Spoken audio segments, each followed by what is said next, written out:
Alright, so there is a power outage around the neighborhood, so I figured I'd answer your question.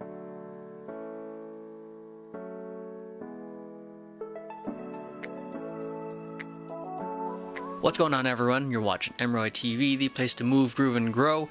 And I'm not sure what day this is going to fall on, probably on Friday. So if it's your first time watching this channel on this particular day, today is Grow Friday. It's usually the day I get to share with you guys some insights, answer your questions, and give you some productivity hacks or whatever it is I think is going to help support you in your own journey to success. So first question is from Connie Bendor. How do you learn to dance hip hop? Okay, so that's a kind of a broad question. If you want to really get technical with it, the traditional hip hop dance is b-boying or breakdancing.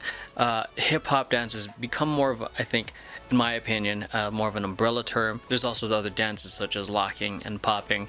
A lot of people are thinking the choreography or urban dance is hip hop dance or hip hop choreography.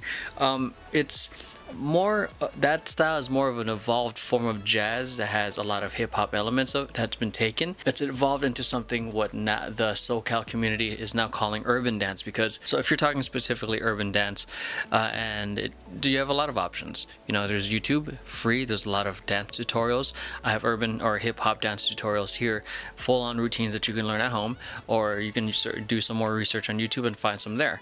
Or you can go on platforms like Udemy. They have hip hop dance courses there. Probably a lot of the courses there are like $10 for a lifetime. So I have courses on there as well. A lot of my hip hop students there get first priority when it comes to getting new routines. There's also Steezy Studio, which is another great online source where you learn from some of the world's top choreographers. So if you're starting from scratch, I would say start off with YouTube and Udemy. But if you're really trying to up your game, I would go on to Steezy, and then eventually I would say if your town has it, start going to dance studios. And if it's not the quality you like, that, you know, stick to the online formats. You can learn pretty much learn anything online if you just put the time to do the research.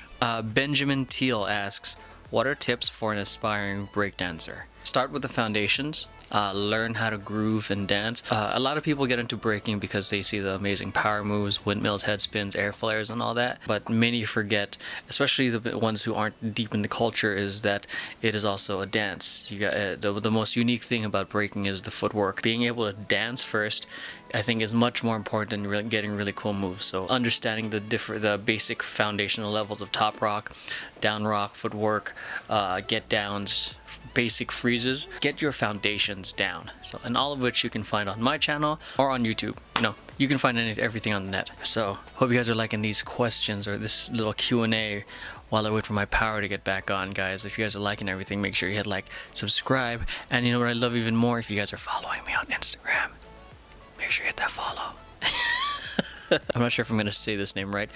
Ilya Kin asked, do you need to learn ballet for before hip-hop dance? I don't think it's necessary to. I personally think having a good traditional background only supports what you can do in hip-hop, because I've seen it so many times. People who were trained traditionally in like jazz, ballet, it was awkward for them at first, but when they fully transitioned and being able to do hip-hop dance, they killed it. They were beasts. And I think that's the same for a lot of things. So being stuck into one style, I think eventually stagnates your growth. So yeah, allowing yourself to explore different styles, I think, will only support the main style that you have. But I don't think you need to learn ballet before hip-hop dance. I think you can just go straight into it. All right, so I think I'm gonna do one more question. Mackenzie Wrestler asked, I want to learn to dance but can't afford lessons and don't have a mirror. How should I handle this? I just mentioned earlier, if you don't have money, if you're on $0, go start with YouTube. I mean, and you have the power to pause, go back, play again. Before I knew what hip-hop choreography was, I was recording, I don't know how old any of you guys are, but I used to record a lot of these things, a lot of music videos on these things called VHS tapes, and I would record Usher and Sync, and I would play it. I would study all the moves. This is way before YouTube. I would study them. I would learn the choreography that way. Nowadays you can just learn everything on YouTube. There are plugins that allow you to actually play these YouTube videos in slow motion, so that adds it to another level of user control where you can learn at your pace. So YouTube that answers that first part. And if you don't have a mirror, I'd say record yourself. Most people nowadays have a smartphone. Record yourself. You can see side by side if you're anywhere near close to how the choreographer did it, and you can then give yourself notes, and then you can fix it. So I think that's a nice little hack for you to continue improving without the use of a mirror. Sometimes an outside perspective is all you need. A friend who has experience, or heck, even sending me the video on YouTube, sending me a link so I can give you feedback. Feedback is important in your growth. So but that's how I think how you could approach it. I think that's it. Yeah, that's it. I said one more question. That's it. Try not to make this video super long because I've been doing a lot of Q&A stuff with everyone for Vision Paradox. Anyways, I hope you guys enjoyed this video. If you guys got questions yourself, make sure to hit me up on Twitter or Instagram or YouTube, in the comments down below. That way I can get to your questions as well. And if you like this video, make sure you hit like, subscribe, and share with friends who you think might benefit from it. Thanks for watching, and I'll catch you guys later. Peace.